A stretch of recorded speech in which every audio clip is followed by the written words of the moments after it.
வணக்கம். பெரிய பெரிய எக்ஸ்பர்ட்ஸ் கிட்ட கூட ஒரு பொதுமான பிரச்சனை இருக்கு. அவங்க கிட்ட அறிவு மலையளவுக்கு இருக்கும். ஆனா அது மத்தவங்களுக்கு புரியுற மாதிரி சொல்றதுல தான் ரொம்பவே கஷ்டப்படுவாங்க.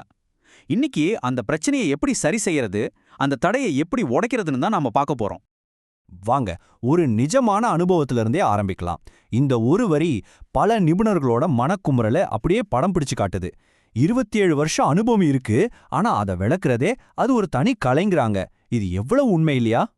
சரி, நாம எல்லாருமே ஒரு முறையாவது டெக் சப்போர்ட்டுக்கு ஃபோன் பண்ணி ரொம்பவே கடுப்பாயிருப்போம் இல்லையா?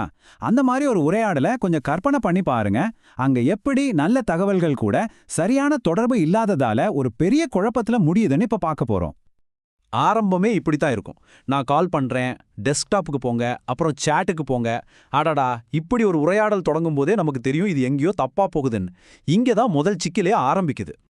யோசிச்சு பாருங்க, ஒரு சிம்பிள் ஹாய் மெசேஜ் கூட போகலன்னா எப்படி இருக்கும்? இங்கே தான் டெக்னாலஜி நமக்கு உதவுறதுக்கு பதிலா ஒரு பெரிய சுவரா வந்து நிக்குது. இதுக்கு மேல கடுப்பாகிறதுக்கு என்ன இருக்கு சொல்லுங்க? அதை ஸ்கேன் பண்ணுங்க. இல்ல, முதல்ல அதை பண்ணுங்க. உங்க மொபைல் நம்பரை யூஸ் பண்ணுங்க. இப்படி துண்டு துண்டா கட்டளைகள் வரும்போது நமக்கு என்ன பண்றதுனே தெரியாம தலை சுத்திடும். பாருங்க, ஒரு நிபுணரோட அறிவு கூட இப்படிப்பட்ட தகவல் பரிமாற்ற குழப்பத்துல எப்படி மாட்டிக்குதுன்னு. சரி, இந்த குழப்பமெல்லாம் போதும். இப்ப நாம ஒரு ரொம்ப முக்கியமான கேள்விக்கு வர்றோம். இவ்வளவு ஆழமான அனுபவத்தை எல்லாருக்கும் புரியுற மாதிரி தெளிவா மாத்துறதுக்கு என்னதான் வழி? சரி வாங்க, இதுக்கான தீர்வை பார்க்கலாம்.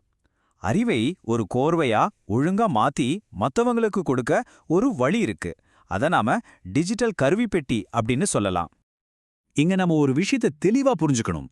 இது ஏதோ ஒரு ஆப் இல்லனா சாஃப்ட்வேர் கிடையாது. இது ஒரு முழுமையான அமைப்பு. எவ்வளோ சிக்கலான விஷயமா இருந்தாலும் சரி, அதை படிப்படியா எளிமையா விளக்குறதுக்காகவே வடிவமைக்கப்பட்ட ஒரு சிஸ்டம். இந்த கருவிப்பெட்டி எப்படி வேலை செய்யுதுன்னு பார்க்கலாமா? இதுல மைண்ட் மேப், வீடியோ, குவிஸ்னு பல கருவிகள் இருக்கு. இதையெல்லாம் எப்படி பயன்படுத்துறதுன்னு ஒரு உதாரணத்தோட பார்க்கலாம். உதாரணத்துக்கு, சரியான ஹெல்த் இன்சூரன்ஸ் பாலிசியை எப்படி தேர்ந்தெடுப்பதுன்ற தலைப்பை எடுத்துக்கலாம். இங்க தான் ஒரு மேஜிக்கே இருக்கு.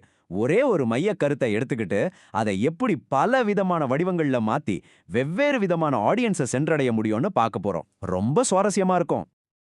எல்லாமே ஒரு மைண்ட் மேப்ல இருந்து தான் தொடங்குது. இது அந்த டாபிக்கோட ஒரு ப்ளூ பிரிண்ட்னு சொல்லலாம்.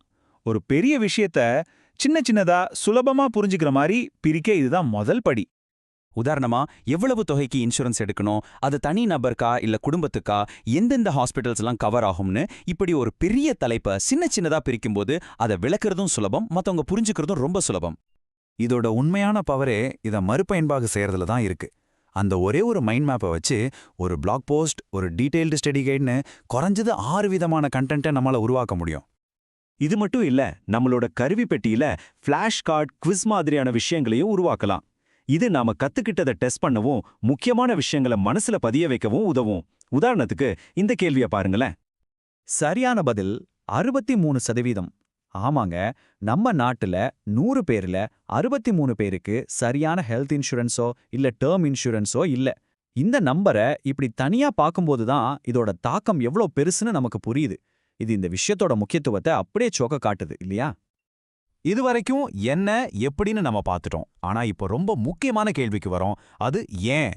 ஏன் இந்த மாதிரி ஒரு முறையான அணுகுமுறை ரொம்ப ரொம்ப முக்கியம்? இந்த ஒரு நிஜ சம்பவத்தை கேளுங்க. தெளிவான தகவல் இல்லாததால ஒருத்தர் 3 லட்சம் ரூபாய் பாலிசிக்கு 68,000 ரூபாய் பிரீமியம் கட்டியிருக்கார். கடைசியில பிரீமியம் கட்டுப்படியாகாம அவரோட கவரேஜை குறைக்க வேண்டிய நிலைக்கு தள்ளப்பட்டிருக்கார். இது வெறும் பண பிரச்சனை இல்ல, இது ஒரு உணர்ச்சி ரீதியான பாதிப்பு. இந்த வித்தியாசத்தை நீங்களே பாருங்க. ஒரு பக்கம் குழப்பமான ஃபோன் கால்கள், சிதறி கிடக்கிற நோட்ஸ். இன்னொரு பக்கம் தெளிவான கட்டமைக்கப்பட்ட ஒரு சிஸ்டம். இந்த மாற்றம் தான் ஆடியன்ஸ் கிட்ட நம்பிக்கையை உருவாக்கி உண்மையான மதிப்பை கொடுக்கும். சரி, இப்போ இது எல்லாத்தையும் ஒன்னா சேர்த்து இந்த ஐடியாவை எப்படி நிஜ வாழ்க்கையில செயல்படுத்துறதுன்னு பார்க்கலாம். ஆக கடைசியா நாம தெரிஞ்சுக்க வேண்டிய 3 முக்கிய விஷயங்கள் இதுதான். முதல்ல, உங்க அறிவை முறைப்படுத்துங்க, அதாவது சிஸ்டமைஸ் பண்ணுங்க. 2வது, ஒரு ஐடியாவை பல வடிவங்கள்ல மாத்தி மறுபயன்படுத்துங்க. 3வது, குவிஸ் மாதிரியான கருவிகளை பயன்படுத்தி மக்களை அதுல ஈடுபடுத்துங்க. இந்த 3 ஸ்டெப்ஸை பின்பற்றினா யார் வேணும்னாலும் தங்களோட அறிவை ரொம்ப திறமையா மத்தவங்களுக்கு கொண்டு சேர்க்க முடியும். கடைசியா இந்த ஒரு கேள்வியோட முடிக்கலாம். நம்ம ஒவ்வொருத்தர்கிட்டயும் மதிப்புமிக்க அறிவு இருக்கு. ஒரு சரியான சிஸ்டம் மட்டும் இருந்தா போதும், அந்த அறிவை ஒரு தெளிவான, சக்தி வாய்ந்த விளக்கமா மாத்தி இந்த உலகத்துல ஒரு உண்மையான தாக்கத்தை நம்மளால ஏற்படுத்த முடியும். அப்போ உங்களுடைய எந்த அனுபவம் திறக்கப்பட காத்துக்கிட்டு இருக்கு?